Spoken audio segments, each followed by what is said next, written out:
Hello everyone, मैं हूं पल्लवी और आप सबका स्वागत है मेरे YouTube channel Pallavi Heena designs में।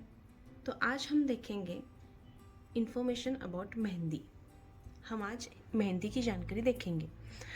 ये इन्फॉर्मेशन मेरी मराठी में है, लेकिन अगर आपको हिंदी में भी जानकारी चाहिए तो आप मुझे कमेंट बॉक्स में बता दो, मैं आपको हिंदी में भी इसकी इन्फॉर्मेशन बता देती हूँ। तो ठीक है, आज का व्हिडिओ स्टार्ट करते हैं। मेहंदीची माहिती। प्राचीन काळामध्ये मेहंदीला एक औषधी वनस्पती म्हणून ओळखले जात होते। मेहंदीचा थंड प्रभाव, मेहंदी वाळल्यानंतर येणारा रंग व औषधीय गुणांमुळे मेहंदीचा सर्वजण मोठ्या प्रमाणात वापर करतात। बदलत्या काळानुसार मेहंदी लावण्याची पद्धत किंवा प्रचलन वेगाने वाढत आहे। आजच्या काळात गरीब असो किंवा श्रीमंत, दिवाळी असो किंवा ईद, लग्न समारंभ, सण उत्सव किंवा आनंदाचे क्षण, मेहंदी लावणे परंपरा मानली जाते। आजच्या काळात मेहंदी नंबर 1 ट्रेंडिंगला आहे।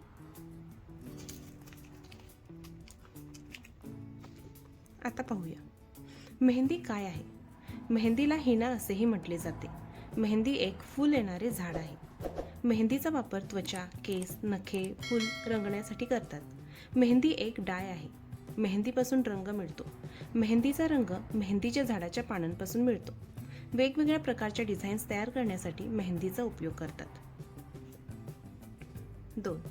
मेहंदीच्या वनस्पतीचे नाव काय आहे? मेहंदीच्या वनस्पतीचे शास्त्रीय नाव लासोनिया इनर्मिस असे आहे।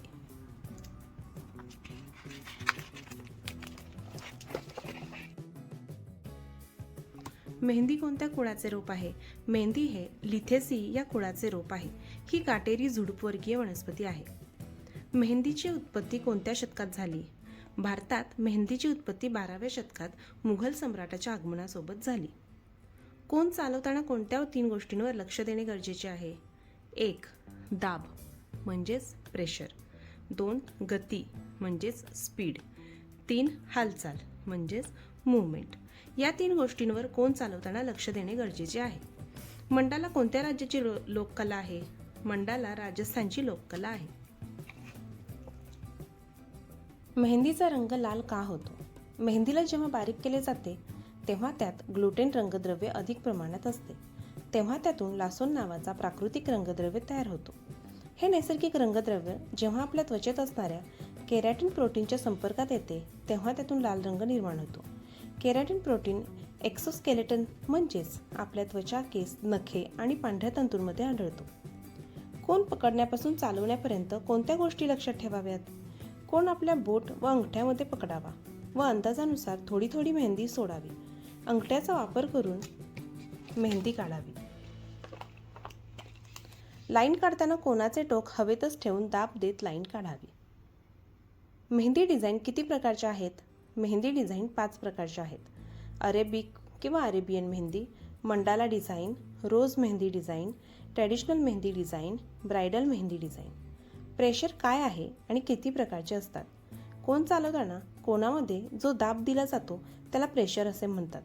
मेहंदी डिझाईन कोणत्या प्रकारची आहे? त्या प्रकाराने कोनमध्ये दाब देत मेहंदी डिझाईन करायची असते। कोनामध्ये प्रेशर डिझाईनच्या प्रकारांनी द्यायचे असते। जिथे गरजेचे आहे तिथे प्रेशर कमी जास्त करावे। प्रेशरचे 3 प्रकार असतात: लो प्रेशर, मीडियम प्रेशर आणि हाय प्रेशर। तर हा होता आजचा आपला मेहंदीबद्दलचा थेरॉटिकल पार्ट। जर तुम्हाला आजचा व्हिडिओ आवडला असेल आणि तुम्हाला हिंदी किंवा इंग्लिशमध्ये हा व्हिडिओ ट्रान्सलेट करून हवा असेल तर मला कमेंटमध्ये तसा मेसेज करा।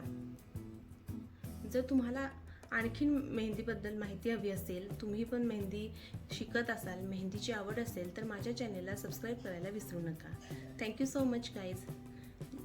C you in the next video.